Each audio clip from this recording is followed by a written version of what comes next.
আসসালামু আলাইকুম ভিউয়ার্স, আমার ইউটিউব চ্যানেলে আপনাদের সকলকে স্বাগতম জানাচ্ছি। আজ আমরা দেখব জিরো অ্যাকাউন্টিং সিস্টেমে ট্রান্সফার মানি কিভাবে কাজ করে। তো আমরা আগে জেনে নেই ট্রান্সফার মানি কি। একটা ব্যবসায়িক প্রতিষ্ঠান তার আর্থিক লেনদেন সঠিকভাবে সম্পাদনের জন্য একের অধিক ব্যাংক অ্যাকাউন্ট পরিচালনা করে থাকে। এই অ্যাকাউন্টগুলোর মধ্যে প্রতিষ্ঠানের প্রয়োজন অনুযায়ী এক অ্যাকাউন্ট থেকে অন্য অ্যাকাউন্টে টাকা লেনদেন বা ট্রান্সফার করে থাকে। একেই বলে ট্রান্সফার মানি। ভিউয়ার্স, আমরা এখন আছি জিরো অ্যাকাউন্টিং সিস্টেমের ড্যাশবোর্ডে। আমরা যেই কোম্পানির কাজ করতেছি তার দুটা ব্যাংক অ্যাকাউন্ট আছে। একটি হলো মঞ্জু চেকিং, আরেকটা হলো আরবিএস ব্যাংক চেকিং, আর আরেকটা আছে পেটি ক্যাশ। আপনারা দেখেন মঞ্জু চেকিং অ্যাকাউন্টে তার ব্যালেন্স দেখাচ্ছে ৫,৩১২ টাকা ৩৩ পয়সা, আর আরবিএস ব্যাংক চেকিং অ্যাকাউন্টে নীল এবং পেটি ক্যাশে নীল। আমরা মঞ্জু চেকিং অ্যাকাউন্ট থেকেই এই আরবিএস ব্যাংক চেকিং এবং পেটি ক্যাশ এই দুইটাতে ফান্ড ট্রান্সফার করব। আমরা এখন অ্যাকাউন্টিংয়ে যাই। অ্যাকাউন্টিং থেকে ব্যাংক অ্যাকাউন্টস,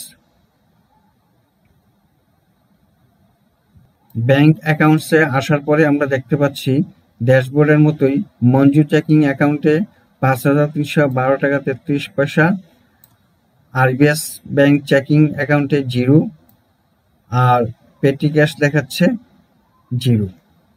আমরা একটা ডুপ্লিকেট ট্যাব ইউজ করি।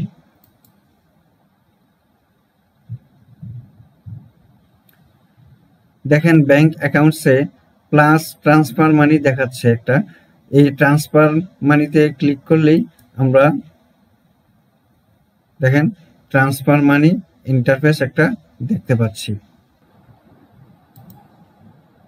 দেখেন আবার এই যে মঞ্জু চেকিং অ্যাকাউন্ট থেকে তো আমরা টাকা ট্রান্সফার করব, তাহলে মঞ্জু চেকিং অ্যাকাউন্টের পাশে ম্যানেজ অ্যাকাউন্ট দেওয়া আছে।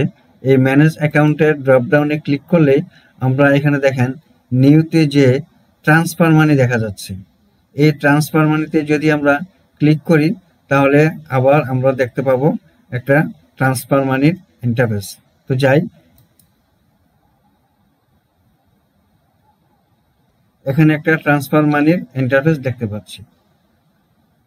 আমরা দেখেন এখানে দেখতে পাচ্ছি একটা প্লাস আইকন। প্লাস আইকনে ক্লিক করি, এখানে আমরা দেখতে পাচ্ছি ট্রান্সফার মানি। তো ট্রান্সফার মানিতে ক্লিক করি, দেখেন ট্রান্সফার মানিতে ক্লিক করলেও আমরা এখানে একটা ট্রান্সফার মানির ইন্টারফেস দেখতে পাচ্ছি।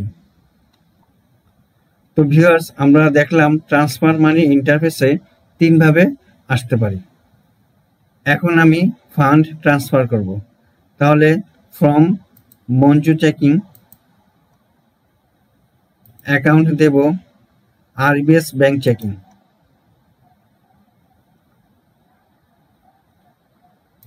ডেট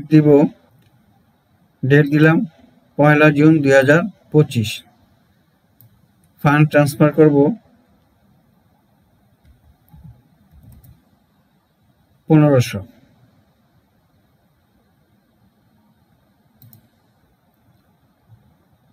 রেফারেন্স হিসেবে একটা চেক নাম্বার দিলাম। দেখেন আমরা ট্রান্সফার মানির সকল তথ্য ইনপুট করলাম। এখন আমি ট্রান্সফারে ক্লিক করি।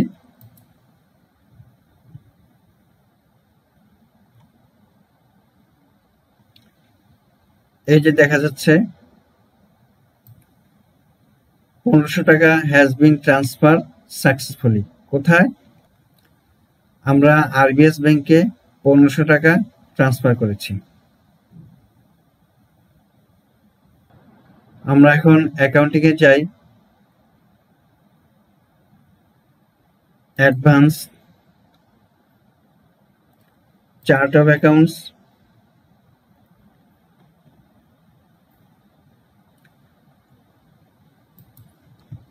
অ্যাসেটে যাই। এই যে আরবিএস চেকিং অ্যাকাউন্ট 1500 টাকা ট্রান্সফার হলো। এবার ভিউয়ার্স আরেকটা ট্রান্সফার করে দেখাচ্ছি। প্লাস আইকনে যাই, transfer money from RBS checking, এখন দিব পেটি ক্যাশ, ডেট দিলাম 10 জুন,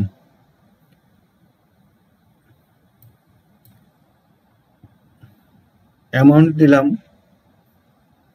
250, ট্রান্সফার,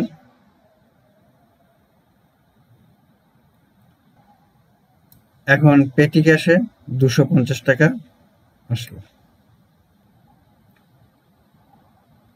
এবার চার্ট অফ অ্যাকাউন্টসে যাই, অ্যাডভান্স, চার্ট অফ অ্যাকাউন্টস,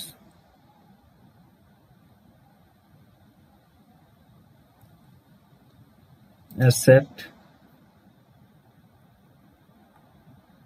এই যে দেখেন পেটি ক্যাশ 250 টাকা। প্রথমে আমরা মঞ্জু চেকিং অ্যাকাউন্ট থেকে আরবিএস ব্যাংকে নিলাম 1500 টাকা, আবার আরবিএস ব্যাংক চেকিং থেকে 250 টাকা আমরা পেটি ক্যাশে ট্রান্সফার করেছি। এবার আমরা রিপোর্টে যাই,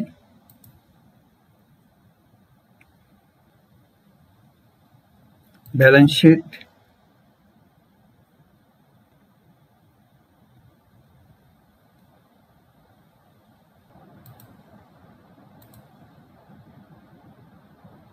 আমরা ক্যাশের ব্যাংকে মঞ্জু চেকিং এ যাই,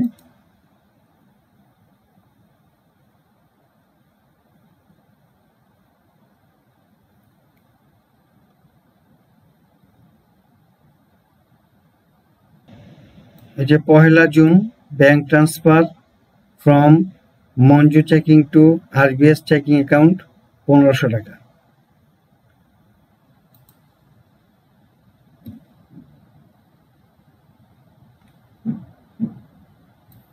আবার আরবিএস ব্যাংক চেকিং এ যাই,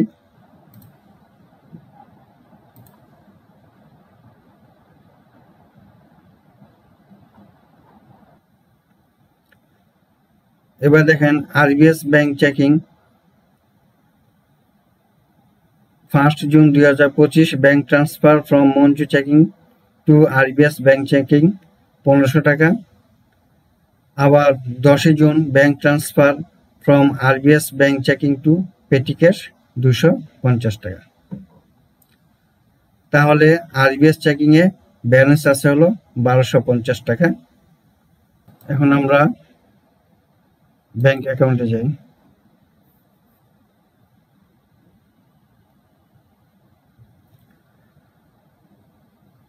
মঞ্জু চেকিং ব্যালেন্স আছে 3812 টাকা 33 পয়সা, আরবিএস ব্যাংক চেকিং 1250 টাকা এবং পেটি ক্যাশে 250 টাকা। তাহলে ভিউয়ার্স আমরা দেখলাম কিভাবে একটা প্রতিষ্ঠান তার প্রয়োজন অনুযায়ী একের অধিক ব্যাংক অ্যাকাউন্টে ফান্ড ট্রান্সফার করে থাকে। আশা করি আমরা সবাই জিরো অ্যাকাউন্টিং সিস্টেমে ট্রান্সফার মানি বিষয়ে ক্লিয়ার হয়েছি। তো ভিউয়ার্স এই বিষয়ে কোনো মতামত থাকলে আমাকে কমেন্টসের মাধ্যমে জানাবেন।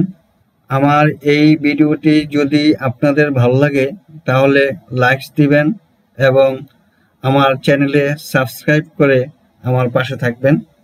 এতক্ষণ আমার সাথে থাকার জন্য আপনাদের সবাইকে অনেক ধন্যবাদ। আসসালামু আলাইকুম ওয়া রাহমাতুল্লাহ।